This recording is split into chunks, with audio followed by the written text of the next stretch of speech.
Hi everyone, and welcome to the first video on Books and Movies Galore. I'm Aslyn, and I will be summarizing and reviewing various books.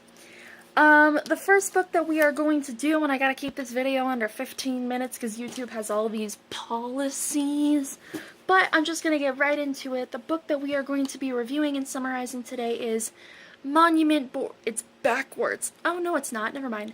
Monument 14 by Emmy Laybourne. This book, I can't remember when it came out. I believe 2012. Yes, I was right. 2012. It's called Monument 14. There are currently 3 books in the series. The other ones are Sky on Fire and I can't seem to remember the other book at this moment, but there are 3 books in this series by Emmy Laybourne, and it is so good, so I am just going to get right into it. So, the book is very unique as it goes in the time periods that it goes through. The entire 3 series actually goes only through about a month in time, but the first book, I believe, only goes through the first, I want to say 13 days or so. Oh no, first 12 days. First 12 days. And it starts out with the main character, Dean. It's in first person. And he rides the school bus every day to school. And he's extremely unpopular. Typical unpopular kid becoming a hero, I guess. And so he gets on the bus all of a sudden, and there's all of the characters in the story are on this bus. There's 14 kids, obviously, Monument 14. And all of a sudden, this monster hailstorm comes raining down on them. And their bus careens into the parking lot of the local mall. The bus ends up flipping, bursting into flames, and all of these kids are forced to hide out in this superstore. It's not a mall, it's a superstore. And so they're like, this hailstorm is not stopping, and it's like all this weird weather is happening outside. They've lost all connection to the outside world because all power is down, all the satellites, I guess you could say, for the cell phones and whatnot, all the electronics are down for the most part, so they can't contact anybody. And their bus driver ended up dying, but their teacher, I think, one of those two, it was either the bus driver or the teacher, one of them ended up getting killed, and so the other one led all of the kids into this superstore, and they're like, wait here, I'm going to go get help, and you just stay here. And so these kids are there day after day after day, and it's basically their story of these 14 kids trying to survive in this superstore. Now I'm just going to do a very quick character analysis of the people that we're going to be dealing with here. The first one is Jake Simonson. He's the star football player. He's a senior. He's dating the most popular girl in school, and everybody loves him. But him and his, I guess you could say, crony, Braden, they pick on Dean all day, every day. They beat him up and everything, and so, I'm hideous on camera. So anyway, Dean, long story short, is not happy to be in the superstore with the 2 people in school that he hates the most, and that hate him the most. And Dean is a junior, I believe. Now the next person in line is Nico. Now Nico he gets teased by Jake and Braden for being a Boy Scout, and at the beginning of the book, he doesn't really know what to do because Jake has officially taken charge. He's become the leader, so to say, and they even held like a voting, what is that? They held a vote of, would it be Jake versus Nico, and Jake ended up winning, only to find out very soon that Jake is not a good leader at all. He ends up raiding the pharmacy more than once and becomes a total drug addict in the course of the story. And Nico gets bullied by Jake and Braden, like I said, for being a Boy Scout. And he's really shy at first, doesn't want to take control, because he's afraid that something is going to go wrong. But as the story persists, he turns out to be a very good leader. Next, we have Josie Miller. I can't seem to remember what grade she's in, but she's the mother of the entire group because there's only a couple high school students, 2 8th graders, and the rest of them are like 4th grade and less. So she ends up becoming the whole mother figure to the entire group. Next up is Astrid. Dean has a huge crush on Astrid, but she is dating Jake, only to find out later in the story that the only reason she's dating him is because everybody expects them to.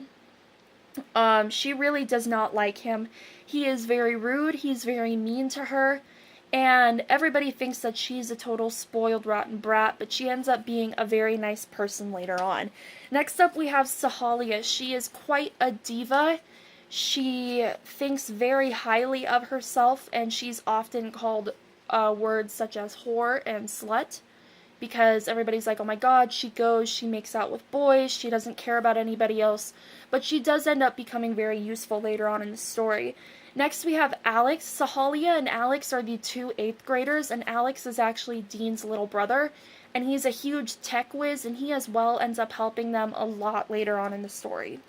Next we have Chloe. She is the brat of the whole group. She is a super bratty, spoiled, rotten 3rd grader who gets whatever she wants, and so as soon as they get into the superstore, she causes a lot of problems. Next there is Max and Ulysses. Ulysses speaks very little English, so it's really hard to get through to him, and Max is Ulysses' best friend, really his only friend, so Max and Ulysses help each other out a lot.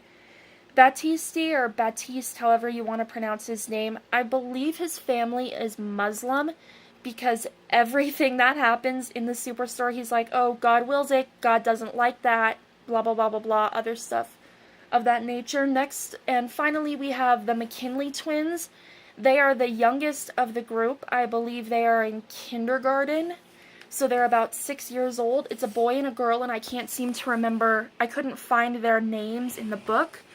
But later on, I believe it's in either the 2nd or the 3rd book, spoiler alert, we find out that their father is actually an Air Force pilot, and the kids, once a whole bunch of other stuff happens, because they have the McKinley twins and that they saved the McKinley twins and made sure that they were okay, their parents actually helped out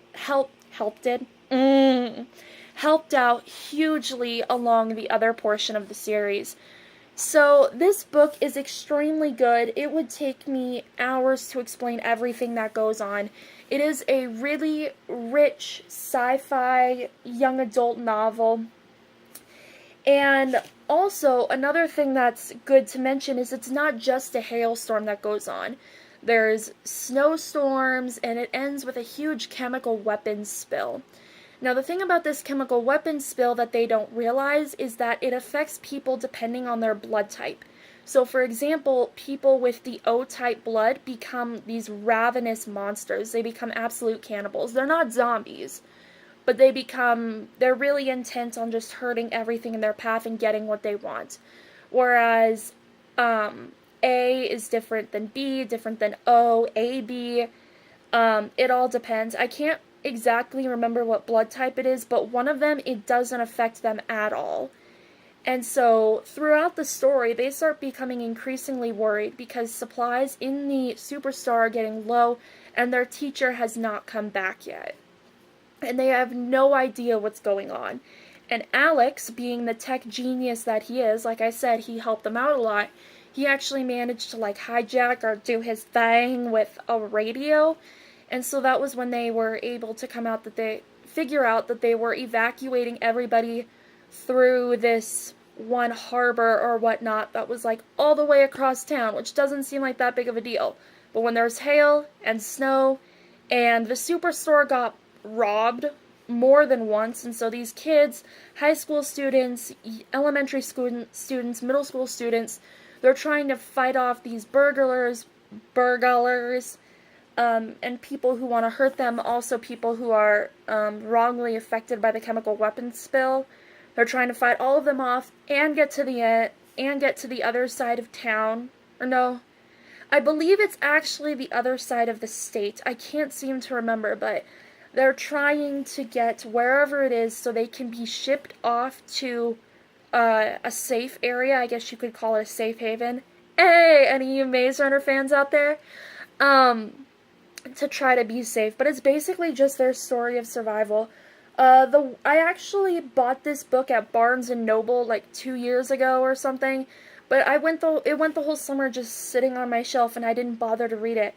My brother actually read it, and he never, ever, ever reads anything in his entire life but stuff that he wants to, and he ended up reading the entire series in like 2 weeks, and I'm like, this book must be amazing, and it is. It is fantastic. And what's really interesting is in the front cover, I don't know how well you can see that, but it actually maps out the entire superstore. And like I said, the book goes by days, so you're not wondering, oh my god, what day it is. Like, what day is it? But I would give that book, the first book in the Monument 14 series, a 5 out of 5 stars. It's absolutely amazing. If you're looking for a rich, young adult novel, dystopian sci-fi, yet kind of realistic at the same time, I highly recommend checking this book out. I got it for $10 at Barnes & Noble, and it is a soft-covered book, so you have to be a little bit more careful with it, so the pages do not rip. It's about 350 pages or so, or a little under 350. I really think it's like 335 or something. But if you are looking for a book, Emmy Laybourne's Monument 14 series, especially the first one, is absolutely amazing. I loved it to death, and it was great. So, thank you guys so much for watching this short summary and review of the first book in the Monument 14 series by Emmy Laybourne. I highly recommend that anybody out there who's looking for a fast-paced novel, check this one out. It is amazing. I know I keep saying the same words over and over. I'm sorry. But it is. It is very, very good. I am a huge sci-fi nut, and I really, really enjoyed this book because I read all the time during summer, and I managed to finish this book in like 4 days, I think it was, because it was that good. So anyway, thank you guys so much for watching, and we will see you all later. Don't forget to put requests and recommendations down in the comment box below of movies and books that you want me to review, to read, and then review, or summarize, or do character analysis of. I will be doing a character analysis, summary, and review of the book Ashfall by Mike Malin, and Miss Peregrine's Home for Peculiar Children by Ransom Riggs. I will also be doing a movie review and analysis as well of Miss Peregrine's Home for Peculiar Children. Not too many people like the movie because it is quite different from the book, but I really enjoyed it. I think I've seen it 5 times now. But thank you guys so much for watching, and we will see you guys later. Look at my hair, it's hideous. Bye!